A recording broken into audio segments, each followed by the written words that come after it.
Hello students, set chapter में जब तक जो भी चीज़ें आपने सीखी हैं 3 क्लास में, अब उन तीनों क्लास में सीखी चीज़ों को समराइज़ करने का टाइम है। सारे रूल जो पहली क्लास, दूसरी क्लास और तीसरी क्लास तक आपको आते आते सिखाए गए, अब उनको इकट्ठा करके एक साथ समझाने का टाइम है। साथ ही साथ बस अब हम आज की क्लास के बाद कल की क्लास और परसों की क्लास में हम आपको उन क्वेश्चंस की तरफ लेकर चलेंगे जिसके लिए ये सब किया जा रहा है। अभी तक आप उन क्वेश्चंस पर नहीं पहुंचे हैं जिनके लिए ये पूरी तैयारी की जा रही है, ये सब कुछ सिखाया जा रहा है। अभी उन क्वेश्चन से हम लोग दूर हैं। बेसिकली सेट का जो यूज है वो 2 और 3 थिंग्स के सर्वे और 4 भी हो सकता है, चाहे जितने भी हो सकते हैं, उन चीज़ों के सर्वे से रिलेटेड क्वेश्चंस को रिलेट करेगा। और आप देखेंगे कैसे क्वेश्चन, उलझाने वाले क्वेश्चन हम सेट के थ्रू बड़े आसानी के साथ सुलझा सकते हैं। तो फिलहाल हम सभी को इकट्ठा करते हैं जो भी अब तक सीखा है। मैंने पहले से ही लिख लिया है, आप जरा देखिए। A union B, A union A, किसी भी सेम सेट का उसी सेट के साथ अगर मर्ज करेंगे लौट कर वो खुद सेट ही आ जाएगा। क्लियर है? मैं एक एक को एक्सप्लेन करता चलूंगा और अब सभी रूल्स को एक बार जरूर एक जगह लिख लीजिएगा। अगर किसी एक सेट का खुद के साथ ही इंटरसेक्शन करेंगे तब भी लौटकर वही सेट आएगा।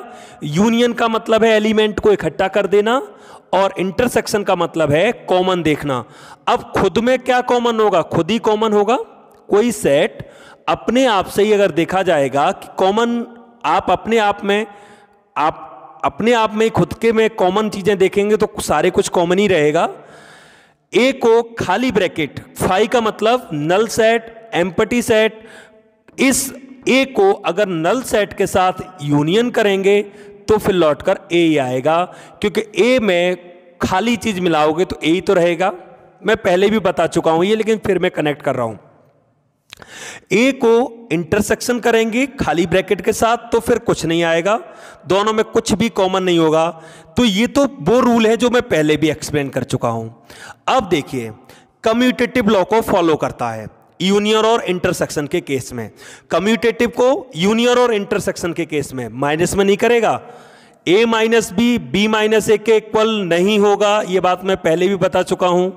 कम्यूटेटिव लॉ इंटरसेक्शन और यूनियन में फॉलो करेगा। कैसे? आप चाहे ए और बी का यूनियन कर लीजिए या बी और ए का यूनियन कर लीजिए, एक ही बात है, कोई फर्क नहीं पड़ता। यूनियन में 2 सेट को इकट्ठा करना है, चाहे कोई भी आगे पीछे लिख लो, कोई फर्क नहीं पड़ेगा। ऐसे ही इंटरसेक्शन में भी कोई फर्क नहीं पड़ेगा, चाहे आप ए और बी में कॉमन देखो या बी और ए में कॉमन देखिए। कॉमन देखते समय कोई फर्क नहीं पड़ेगा कि कौन सा सेट आपने आगे लिखा, कौन सा सेट पीछे लिखा। तो ये भी आपको समझ में आ गया होगा कम्यूटेटिव लॉ। अब बात करते हैं अगले, एसोसिएटिव लॉ। एसोसिएटिव लॉ जैसे ब्रैकेट का इधर उधर करना होता है। अगर आप नंबर्स में भी जाएंगे एसोसिएटिव लॉ में तो आपको पता लगेगा, मैं 2 + 3 + 5 कर दूं, फिर मैं 2 और 3 को जोड़ दूं, अलग से 5 को जोड़ दूं। तो इस तरीके से लिखने के पैटर्न को एसोसिएटिव लॉ कहते हैं। तो वो लॉ यहां पर अप्लाई होता है यूनियन और इंटरसेक्शन दोनों में। देखिए, ए यूनियन बी कर लो, फिर सी को इकट्ठा कर लो बाद में, या पहले ए को बी और सी को इकट्ठा कर लो, बाद में ए को शामिल कर लो। ऐसे ही इंटरसेक्शन में, यूनियन में भी ये चीज फॉलो होगी और इंटरसेक्शन में भी ये चीज फॉलो होगी, एसोसिएटिव लॉ। ठीक है, ये रहा आपका एसोसिएटिव लॉ। अब बात करते हैं डिस्ट्रीब्यूटिव लॉ की। ये थोड़ा अच्छे समझना पड़ेगा, मैं आपको बताता हूं। A intersection B union C को हम इस तरीके से लिख सकते हैं। आप मल्टीपल करते हैं कभी, मैं आपसे कहूं x का मल्टीपल करना है 3x - 2y में, या मैं कहता हूं a का मल्टीपल करना है। चलिए अब ध्यान दीजिए, बीच में मल्टीपल है तो a का मल्टीपल पहले किस में करेंगे? 3x में। बीच में साइन निगेटिव है तो निगेटिव आएगा। अब a का मल्टीपल किस में करेंगे? 2y में। ऐसी तो करेंगे। तो वही चीज तो यहां पर है। देखिए कैसे, a के साथ इंटरसेक्शन है तो पहले a इंटरसेक्शन b के साथ कनेक्ट होगा तो a इंटरसेक्शन b बनेगा। अब जैसे आपने a क्रॉस 3x लिखा है तो वैसे ही मैंने a इंटरसेक्शन b लिख दिया। बीच में साइन नेगेटिव था, आपने नेगेटिव लगाया तो मुझे क्या लगाना चाहिए? यूनियन। अब a इंटरसेक्शन किसके साथ कनेक्ट होगा? a इंटरसेक्शन c के साथ। तो आप देख लीजिए, ठीक है। ये चीज इधर भी अप्लाई होगी। तो अगर मैं A union B intersection C लिखता हूं तो बोलिए क्या बनेगा, साथ चलेगा, बस इतना ध्यान रखिएगा। ए यूनियन पहले किससे टकराएगा, बी से, तो ए यूनियन बी, बीच में साइन क्या है, इंटरसेक्शन। अब ए यूनियन किससे टकराएगा, सी से, तो ए यूनियन सी। तो इस तरीके से डिस्ट्रीब्यूटिव लॉ को भी फॉलो करेगा। तो ये तो बेसिक रूल रहे, क्योंकि कैलकुलेशन जब होगी स्टार्ट तो इन सभी चीजों की जरूरत पड़ेगी कैलकुलेशन में।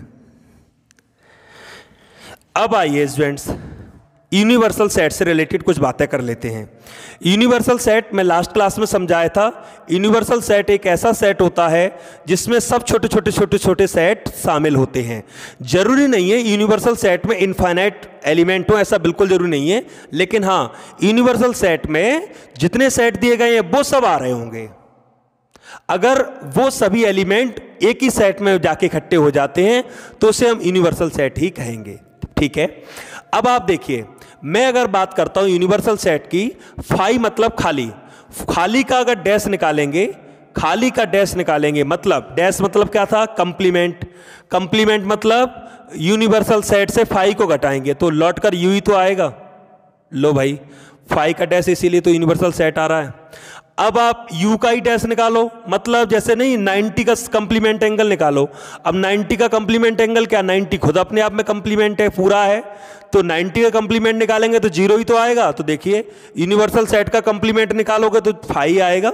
ठीक है, इसके अलावा आगे बढ़ते हैं, a और a डैश को इकट्ठा करेंगे तो यूनिवर्सल सेट बनेगा। ये बात मैं पहले ही बता चुका हूं कल की क्लास में। यूनिवर्सल सेट में सभी एलिमेंट होते हैं, जैसे 1 2 3 और टिल द 10 लिख दूं मैं। ए में एलिमेंट हैं 1 3 5 हैं, तो ए डैश में जो एलिमेंट आएंगे वो ए के एलिमेंट को हटाकर आएंगे, ए के एलिमेंट को हटाकर जो बचेंगे वो ए डैश के। तो अगर ए और ए डैश के एलिमेंट को इकट्ठा कर दिया जाएगा तो इसके तो एलिमेंट बन ही जाएंगे, क्योंकि उसको हटाकर ही तो ए के आए हैं, ए डैश के आए हैं। ठीक है, बेसिक बात यह है, जो ए में एलिमेंट होंगे वो ए डैश में नहीं होंगे, जो ए डैश में होंगे वो ए में नहीं होंगे, क्योंकि ए के एलिमेंट को जब यूनिवर्सल सेट से रिमूव करते हैं तो ए डैश आता है, अगर ए डैश के एलिमेंट को रिमूव करेंगे तो ए आएगा। ठीक है, मैं और आराम से इसको लिख देता हूं, कोई ऐसी जल्दबाजी नहीं है, क्लियर होनी चाहिए हर चीज। मान लीजिए यूनिवर्सल सेट 1 2 3 4 5 6 7 और 8 तक है। ठीक है, एक सेट है 1 3 5 7, और नंबर का सेट है ए डैश क्या होगा, 1 3 5 7 को रिमूव करना होगा यू से, तो 2 4 6 8 ये आपका ए डैश होगा। अब आप खुद से देखिए, ए और ए डैश को अगर मैं यूनियन कर दूं तो लौटकर क्या बनेगा, पूरा इकट्ठा हो जाएगा और यूनिवर्सल सेट बन जाएगा। ठीक, अब जरा मुझे बताइए, ए और ए डैश में कभी कुछ कॉमन हो सकता है, नेवर, कभी नहीं हो सकता, क्योंकि एक दूसरे के बिल्कुल अपोजिट सेट होते हैं, इसलिए दोनों में कभी कुछ कॉमन नहीं हो सकता। हाँ, एक प्रॉपर्टी और समझनी होगी, अगर किसी सेट का कंप्लीमेंट हो रहा है और दोबारा कंप्लीमेंट कर दें, किसी सेट का कंप्लीमेंट हो रहा है और अगर हम उसका दोबारा कंप्लीमेंट कर दें तो लौटकर वही सेट आ जाएगा। आप देखिए 2 4 6 8 को हटाओ, 2 4 6 8 को हटाओ, क्या आ जाएगा, 1 3 5 7 आ जाएगा। तो कंप्लीमेंट के ऊपर अगर कंप्लीमेंट आता है तो फिर ऐसे समझ सकते हो कंप्लीमेंट फिर रिमूव हो जाएगा, वही सेट बचेगा जो ओरिजिनली था। क्लियर है? अब मैं कुछ और रूल आपको बताता हूं और इन सभी रूल्स को दिमाग में रखिए और एक्सरसाइज करिए, जो भी आपके पास बुक अवेलेबल है, नहीं तो मैं आपको एक्सरसाइज प्रोवाइड कर ही रहा हूं।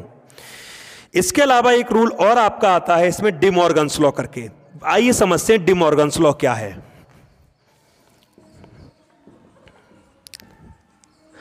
डी मॉर्गन्स लॉ क्या कहता है? डी मॉर्गन्स लॉ कहता है ए यूनियन बी पर डैश है, ये डैश अंदर जाएगा, अंदर जाने से मतलब है ए पर अलग लगेगा, बी पर अलग लगेगा, ए पर अलग लगेगा, बी पर अलग लगेगा, तो सिंबल चेंज हो जाता है।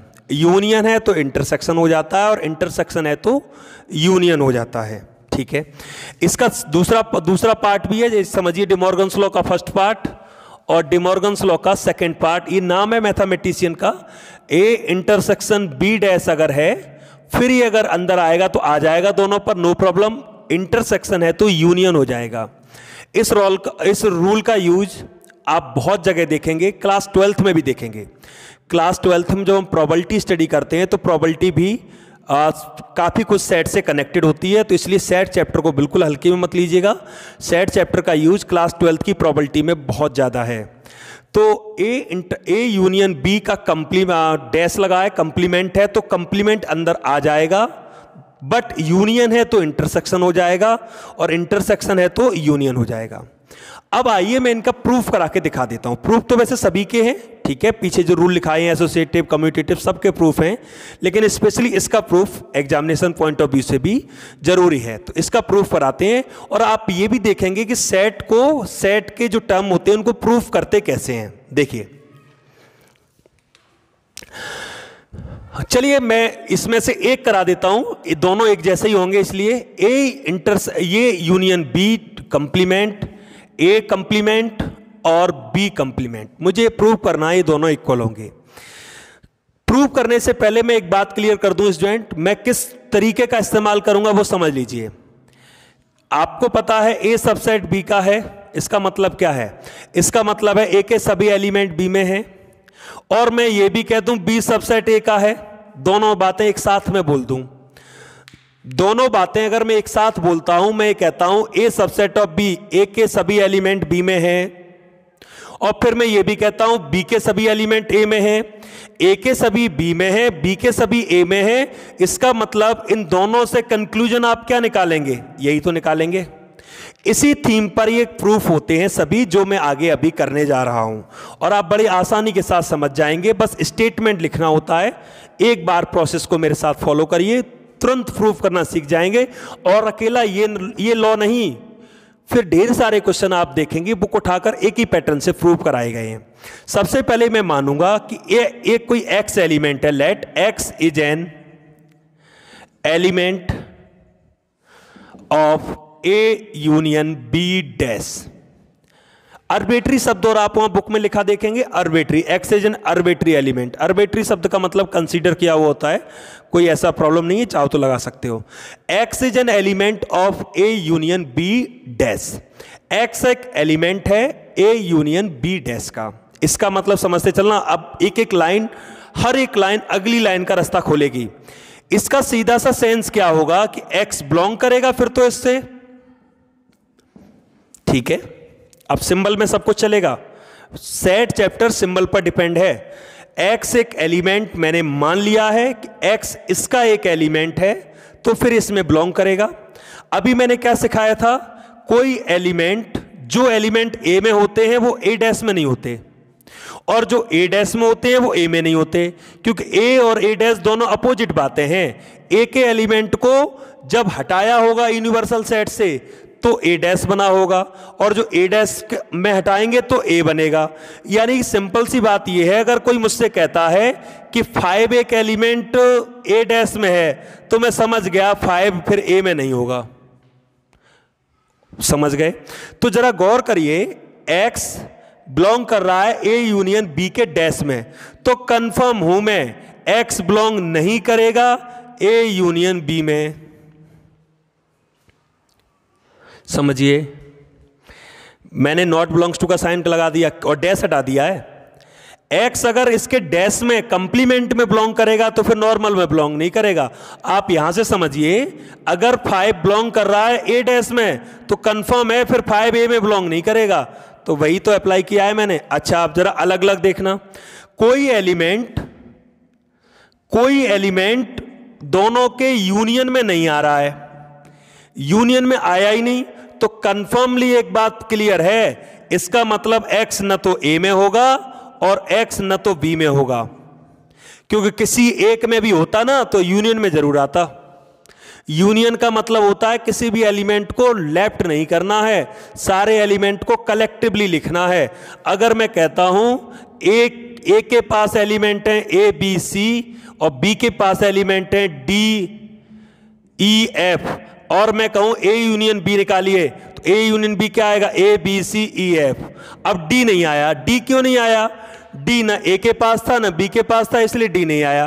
तो यूनियन में डी नहीं आना, इसका मतलब डी फिर ना ए के पास है ना बी के पास है। इसी तरीके से एक्स दोनों के यूनियन में नहीं है, तो एक्स इसका मतलब ए में भी नहीं होगा और एक्स बी में भी नहीं होगा। अच्छा आप दिमाग लगाइए, एक्स ए में नहीं है, एक्स ए में नहीं है तो जरूर एक्स ए डैश में होगा।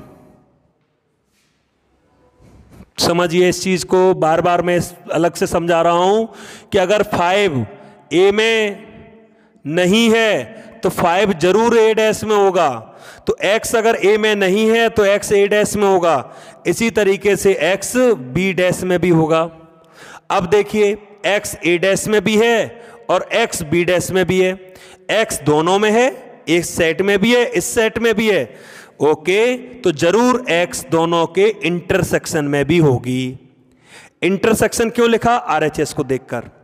अब आप जरा गौर करिए, x मैंने इसमें माना था, मैंने माना था x इसमें होगा, लेकिन मेरी कैलकुलेशन ने क्या साबित कर दिया कि x उसमें भी है। देखिए आप, इसका मतलब इसके सभी एलिमेंट उसमें हैं, तो मैं कह सकता हूं A यूनियन B डैश के सभी element A intersection B dash में हैं। इक्वेशन फर्स्ट, इक्वल मत लिख देना, क्योंकि अभी सिर्फ इतना पता चला है कि इसके सभी एलिमेंट उधर हैं, अभी ये भी तो पता करना है क्या इसके इसमें हैं, तभी तो इक्वल कह पाएंगे। केवल A सबसेट B से काम नहीं चलेगा, मुझे ये भी दिखाना पड़ेगा कि B सबसेट A का है, तभी तो दोनों को इक्वल कह पाएंगे हम। अब दूसरी तरफ से काम स्टार्ट करते हैं आरएचएस से। देखो आरएचएस से कैसे, प्रोसेस बिल्कुल समझ में आ जाएगी, एक दो बार आप करेंगे तो। अब हम लिखेंगे let y is an element, y is an element of A dash intersection B dash.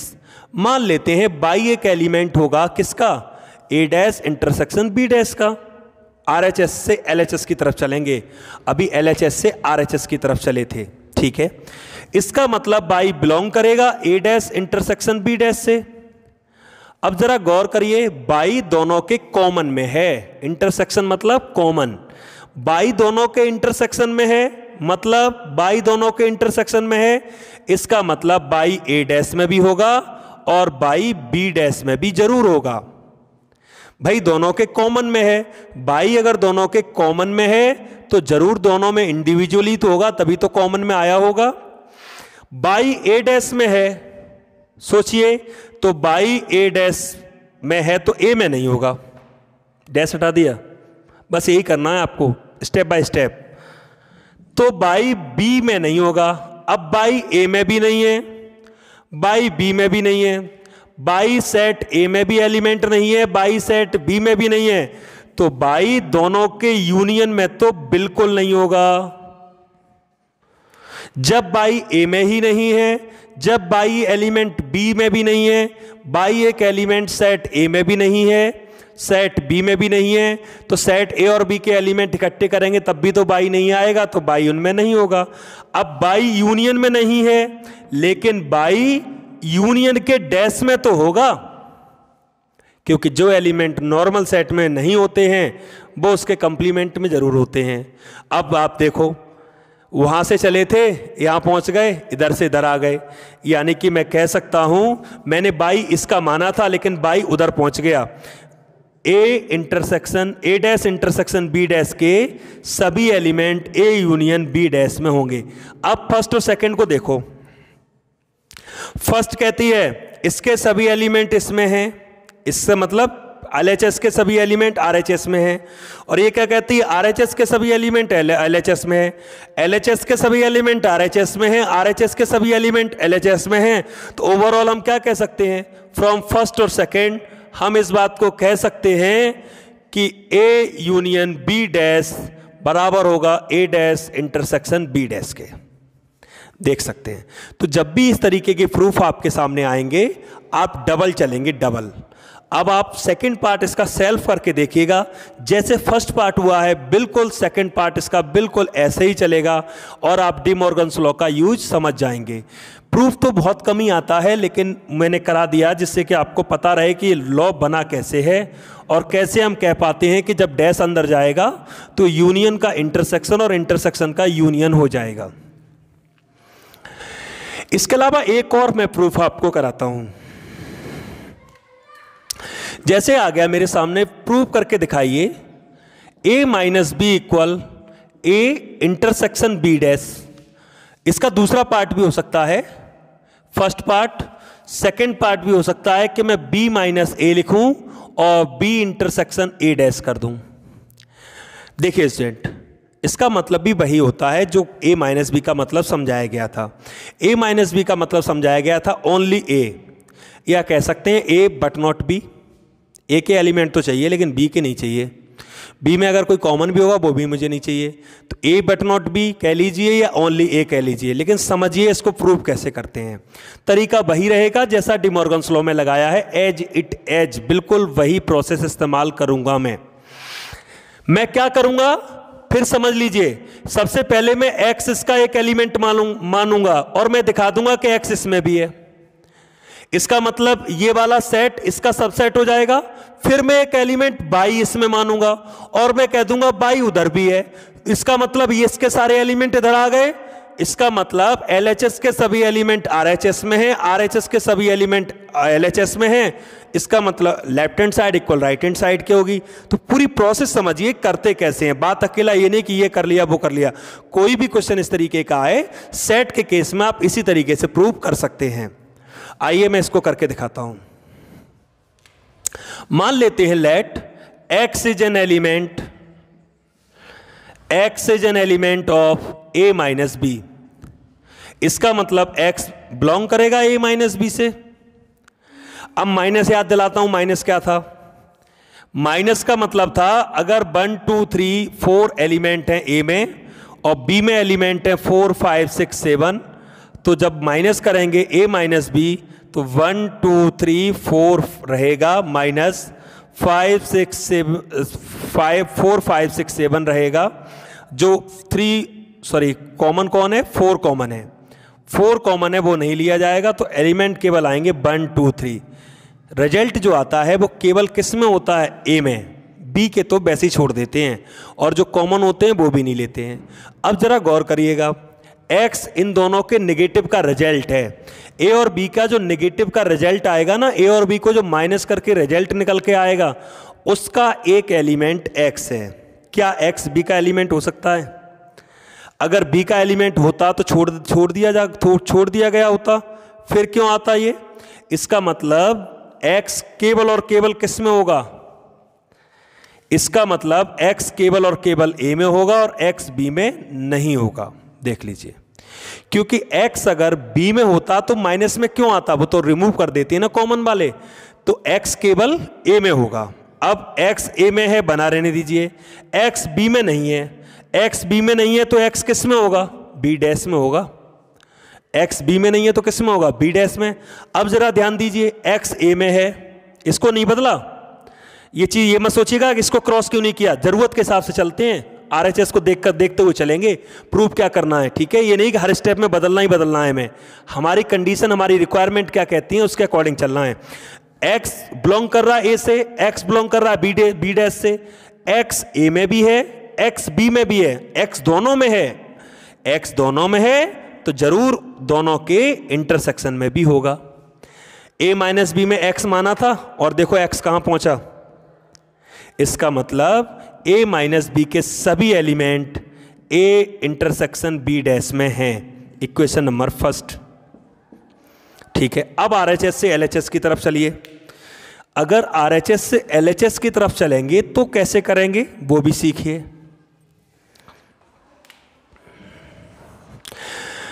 मैं मान लेता हूं let y is an element of a intersection b dash. इसका मतलब बाई बिलोंग करेगा a इंटरसेक्शन b डैश से, y belong करेगा a intersection b dash से। ध्यान दीजिए, इंटरसेक्शन लगा है बीच में, इंटरसेक्शन मतलब कॉमन, इसका मतलब बाई कॉमन एलिमेंट है, कॉमन मतलब दोनों में होगा, बाई ए में भी होगा और बाई बी डैश में भी होगा। ठीक है, बाई ए में है, बाई बी डैश में है, तो बाई बी में नहीं होगा, सॉरी बाई बी में नहीं होगा, हर एक सिंबल का रोल है, बाई बी में नहीं होगा। अब बाई अकेले ए में है, बाई बी में नहीं है, तो बाई दोनों के माइनस में जरूर होगा, क्योंकि अगर कोई एलिमेंट केवल ए में है बी में नहीं है तो जब माइनस करेंगे तो वो तो आएगा ही आएगा। अगर कोई एलिमेंट, मैं कहता हूं ए में एलिमेंट 1 2 है और बी में एलिमेंट 2 3 4 है, तो 1 एक ऐसा एलिमेंट है जो ए में है बी में नहीं है, तो जब माइनस करेंगे ना तो आंसर 1 ही आएगा। तो बाई एक ऐसा एलिमेंट है जो ए में है बी में नहीं है, तो बाई दोनों के नेगेटिव में होगा। आप देख लीजिए, बाई इसमें माना था वहां पहुंच गया, इसका मतलब ए इंटरसेक्शन बी डैश के सभी एलिमेंट ए माइनस बी में हैं। ठीक है, इक्वेशन नंबर सेकेंड। अब फर्स्ट और सेकेंड को आप कंपेयर करिए, इसका मतलब ए माइनस बी इक्वल होगा ए इंटरसेक्शन बी डैश। इस रूल को भी हम कई जगह इस्तेमाल करेंगे क्वेश्चन करते समय, ध्यान रखिएगा, मैं आपको प्रूफ करके दिखाऊंगा और भी कई क्वेश्चंस का जहां आप इस चीज को देखेंगे। माइनस को हटा सकते हैं, माइनस को हटाकर इंटरसेक्शन लगा सकते हैं कहीं भी, बट पीछे वाले सेट का कंप्लीमेंट हो जाएगा। माइनस को हटाकर इंटरसेक्शन लगा सकते हैं, पीछे वाले सेट का कंप्लीमेंट हो जाएगा। ये चीज हम कई जगह इस्तेमाल करेंगे क्वेश्चन को प्रूव करते समय। ठीक है, ये डिमॉर्गन्स लॉ और ये नेगेटिव वाला लॉ, इन दोनों के जो मैंने प्रूफ कराए हैं, प्रूफ सीख पाए तो अच्छी बात है, नहीं तो रूल तो याद रखिए ही, क्योंकि रूल्स की तो जरूरत पड़ेगी हमें क्वेश्चन करते समय, क्योंकि कुछ छोटे छोटे क्वेश्चन ऐसे होंगे जो इन्हीं रूल्स पर डिपेंड होंगे। जैसे मैं 1 2 एग्जांपल ले रहा हूं, जैसे कहा है प्रूव करिए, prove that A minus B union C equal A minus B intersection A minus C, ये दिया है।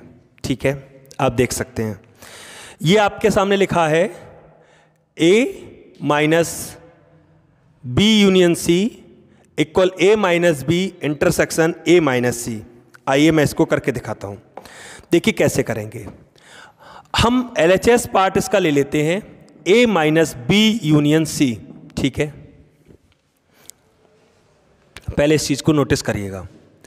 अब रूल मैं जो बताऊं उसको समझना, रूल अभी मैंने प्रूव किया है थोड़ी देर पहले, ए माइनस बी को ए इंटरसेक्शन बी डैश लिख सकते हैं। ए माइनस बी यानी माइनस सिंबल जो है वो इंटरसेक्शन में बदल जाएगा और पीछे वाले सेट का कंप्लीमेंट बन जाएगा। यानी कि LHS में मैं चाहूं तो नेगेटिव को इंटरसेक्शन में बदल सकता हूं, बदल दिया, लेकिन उसके लिए मुझे पीछे वाले सेट पर जो भी कुछ लिखा है उस पर मुझे इंटरसेक्शन लगाना पड़ेगा।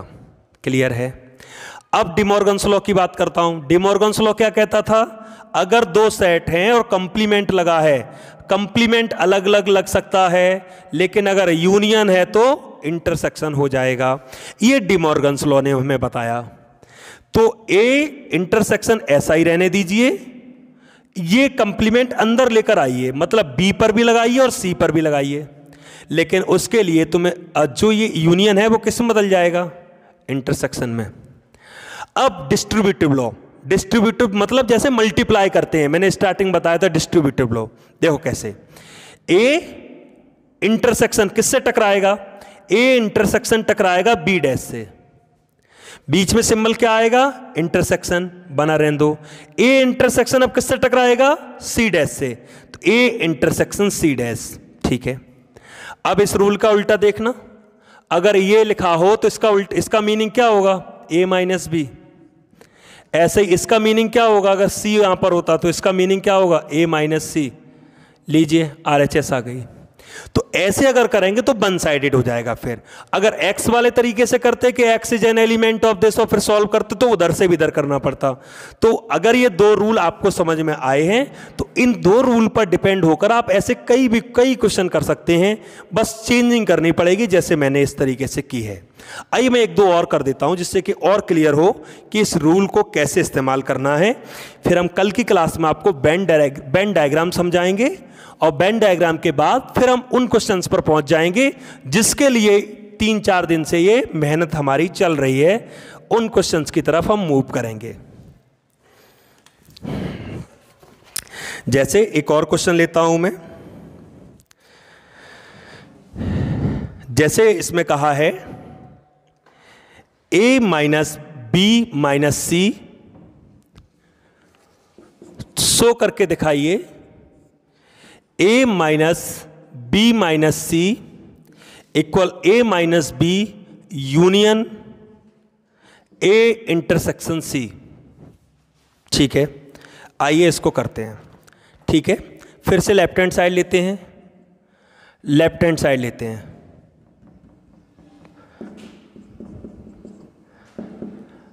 a माइनस बी माइनस सी, ठीक है, नेगेटिव को इंटरसेक्शन में बदल सकते हैं। रूल क्या कहता है? नेगेटिव को इंटरसेक्शन में बदला जा सकता है, बस पीछे वाले सेट का कंप्लीमेंट करना पड़ेगा। तो पहले अंदर वाला नेगेटिव बदलिए, बाहर वाला नहीं। बाहर अभी नेगेटिव रहने दीजिए, अंदर वाला नेगेटिव बदलिए तो बी इंटरसेक्शन सी डैश लिख सकते हैं इस रूल के अकॉर्डिंग, जो मैंने प्रूफ कराया आपको उसके अकॉर्डिंग। क्लियर है? अच्छा, अब इस नेगेटिव को बदलेंगे। अभी अंदर का नेगेटिव बदला, नेगेटिव बदलकर इंटरसेक्शन लगा, पीछे वाले सेट का कंप्लीमेंट हो गया। अब इस नेगेटिव को बदलेंगे, नेगेटिव इंटरसेक्शन बदल जाएगा और पीछे वाले सेट पे जो भी कुछ लिखा है उसका कंप्लीमेंट बन जाएगा। अब डिमॉर्गन्स लॉ, डिमॉर्गन्स लॉ क्या कहता है कि दो सेट अगर हैं और उस पर कंबाइंड कंप्लीमेंट लगा, कंप्लीमेंट अंदर जाएगा और दोनों पे लग जाएगा, लेकिन अगर इंटरसेक्शन है तो यूनियन बन जाएगा। आइए ए इंटरसेक्शन रहने दीजिए, इस कंप्लीमेंट को अंदर लाइए, बी पर लग जाएगा, इंटरसेक्शन का क्या बनेगा? यूनियन, और सी डैश डबल हो जाएगा। आप नोटिस करो, एक पहले से लगा, एक और आ जाएगा। और याद करो रूल क्या बताया था, किसी का कंप्लीमेंट हो उसका फिर कंप्लीमेंट कर दो, लौटकर वही सेट आ जाता है, तो समझिए कंप्लीमेंट से कंप्लीमेंट हट गया, लौटकर सी रह गया। क्लियर हुई बात? अब डिस्ट्रीब्यूटिव लॉ, ए इंटरसेक्शन का पहले किससे? बी डैश से, इसका मल्टीपल समझो पहले बी डैश से, अब बीच में साइन क्या है? यूनियन, तो यूनियन आएगा ए इंटरसेक्शन का सी से। अब इसको क्या लिख सकते हैं? देखो इसको लिख सकते हैं ए माइनस बी, तो इसको ए माइनस बी लिखा रहने दीजिए, यूनियन का यूनियन और ए इंटरसेक्शन सी का ए इंटरसेक्शन सी। लीजिए भैया, प्रूव हो गया। तो कोई भी इस तरीके के क्वेश्चन कर सकते हैं, बस दो ही रूल लगते हैं, डिमॉर्गन्स लॉ और माइनस वाला। ढेर सारे क्वेश्चन दिए हैं जहां पर आप इस तरीके की कंडीशन को देखेंगे। तो कोशिश करिए, प्रैक्टिस करिए, लगे रहिए, साथ साथ काम को कंप्लीट करते चलिए, तभी क्लियर हो पाएगा कि कितना काम हुआ। मुझ तक प्रॉब्लम जरूर पहुंचाइए, अगर प्रॉब्लम आती है तो मैं उनको नेक्स्ट क्लास में जरूर शामिल करूंगा। ठीक है, मैं हर दिन आप एक क्लास को आपको देने के बाद पूरे 24 घंटे वेट करता हूं कि आप मुझे प्रॉब्लम प्रोवाइड कराएं, उसके बाद ही मैं नई क्लास लेता हूं। मेरे पास पहले से रिकॉर्डेड वीडियो नहीं है, मैं डे बाय डे रिकॉर्ड कर रहा हूं, बिल्कुल क्लास की तरह। Thank you students.